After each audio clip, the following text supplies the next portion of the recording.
ना जिसे कि वे यूनिवर्स की बाउंड्रीज को तोड़कर भी पाना चाहें। लीडर ने आगे कहा कि हमारा जीवन सिर्फ एक ही यूनिवर्स तक सीमित नहीं है, हम मरने के बाद भी कहीं और फिर से पैदा होते हैं, लेकिन हमें हमारे पुराना जीवन या पुराने यूनिवर्स के बारे में कुछ भी याद नहीं होता। यानी कि लीडर के अनुसार मरने के बाद पुनर्जन्म सिर्फ उसी यूनिवर्स में नहीं बल्कि किसी दूसरे पैरेलल यूनिवर्स में भी हो सकता है, ऐसा यूनिवर्स जिसकी घटनाएं पहले वाले से बिल्कुल अलग हों। अब मैरी जिसे कि लीडर की बातों का भरोसा नहीं था, लीडर ने उसी के कंधे पर हाथ रखकर बोला कि अगर उन्हें अपनी पुरानी लाइफ और दूसरे यूनिवर्सेस के बारे में जानना है तो उनमें से हर एक को उस पर पूरा भरोसा करना। अब मैरी हैरान थी कि लीडर ने उसी को ये क्यों बोला। अभी लीडर खुद ही मैरी से कहने लगता है कि उसे पता है मैरी यहाँ कुछ और इरादे से आई थी, लेकिन वो जल्द ही उस पर पूरा भरोसा करने लगेगी। तभी मैरी को बाकी लोगों की तरह उसका कमरा दिखाया जाता है जहाँ की उसे बाहर के कपड़े उतार कर सिंपल कपड़े पहनने होंगे। और इन सब के बाद अब लीडर खुद मैरी से पूछता है कि उसका यहाँ आने का इरादा क्या था। उसे पता है मैरी उसकी बातों का बिल्कुल भरोसा नहीं करती।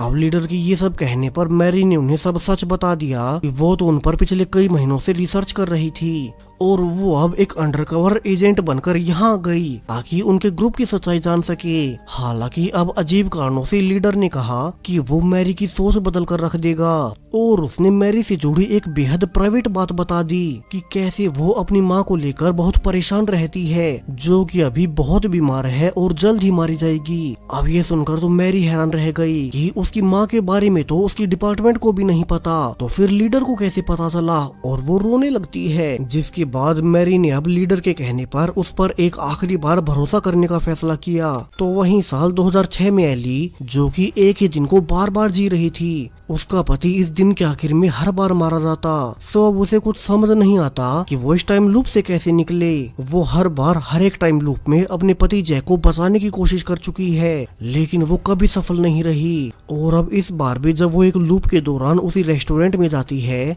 जहाँ की वो हर बार अपने पति के फ्लाइट पर जाने से पहले उसे आखिरी बार मिला करती थी, लेकिन आज कुछ अलग हुआ। वेट्रेस ने एली को बताया कि उसकी टेबल नंबर 24 पर ऑलरेडी कोई उसका इंतजार कर रहा है, जिससे एली को बहुत हैरानी हुई क्योंकि ये आज पहली बार हो रहा था और वो समझ गई कि ये कोई नॉर्मल लूप नहीं हो सकता।